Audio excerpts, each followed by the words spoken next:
சுவாமி ஒரு தடவை ஹாஸ்டலுக்கு வந்தார்.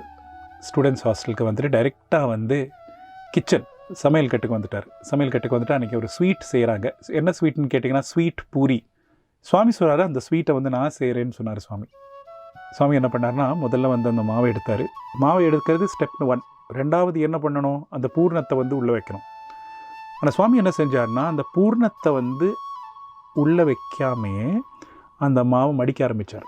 அப்போ ஒன்று அந்த குக் அவர் வந்து என்ன சொன்னால், சுவாமி பூர்ணம் பெட்டலேது சுவாமி, பூர்ணம் நீங்கள் வைக்கலைன்னு சுவாமி சொன்னா. சுவாமி சொன்னார், நீ பேசாமல் இருன்னு சொல்லிட்டு அந்த பூர்ணம் வந்து உள்ளே வைக்காமலே சுவாமி அந்த மாவை அந்த மடித்து அதை ஆயிலில் போட்டு வறுத்து எடுத்துகிட்டு சுவாமி என்ன பண்ணார் தெரியுமா, அந்த குக்கிட்டே கொடுத்துட்டு இப்போ திறந்து பாருன்னு சொன்னார்.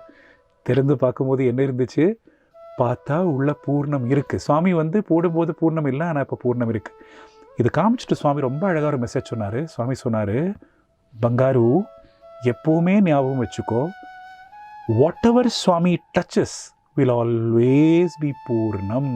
சுவாமி கை வந்து எது பட்டாலும் அது வந்து பூர்ணம்தான். நம்ம வாழ்க்கையில் வந்து இந்த நம்ம மற்ற இதுக்கு முன்னாடி நம்ம என்ன ஜென்மா அதெல்லாம் நம்ம சொல்ல முடியாது. ஆனால் இந்த லைஃப் இஸ் பிளெஸ்ட் பிகாஸ் இந்த லைஃப்பில் வந்து சுவாமியோட திவ்யமான ஸ்பர்ஷம் நம்மளோட வாழ்க்கையில் வந்து பட்டிருக்கு. Thus our life will be completely Purnam.